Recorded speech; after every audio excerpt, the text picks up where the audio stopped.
সবসময় চোখে জল ফেলো কেন? কি হয়েছে তোমার? এখানে কি থাকতে তোমার খুব কষ্ট হচ্ছে?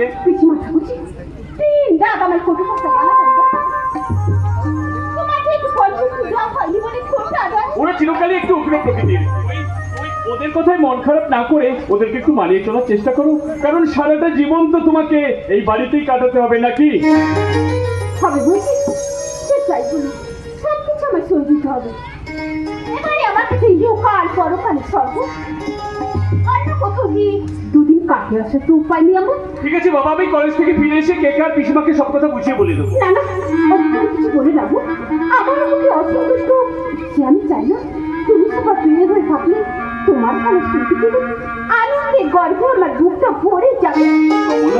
তুমি রামায়ণী সীতার মতো তোমার নারীত্বের গরিমায় অযোধ্যার এই প্রাসাদ মুখরিত করে তুলবে, এই বিষয়ে আমি নিঃসন্দেহ।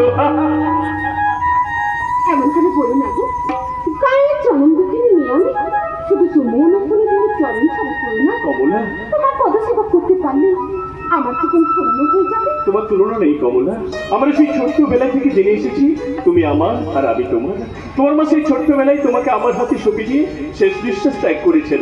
তাই তো দিনার কথা আজীবন রক্তে রক্ষরে লেখা থাকবে এই অভিজিতের বুকে। তুমি হলে আমার ইহকাল পরকাল, তুমি হলে আমার 7 জন্মের সাথে জীবন সাথী। জীবন সাথী তোমার ভালোবাসি, তুমি আমার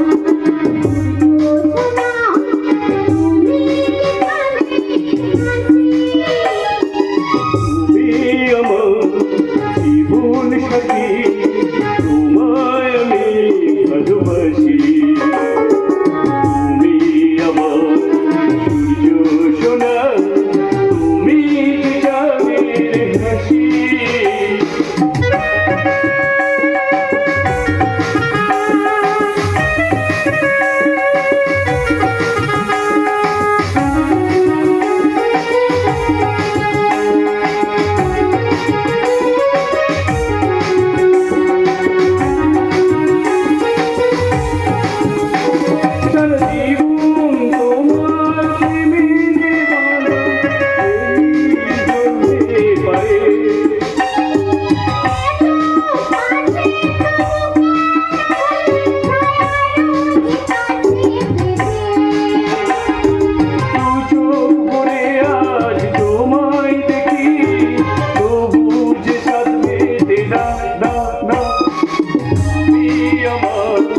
জীবন সাথী তোমায় আমি ভালোবাসি।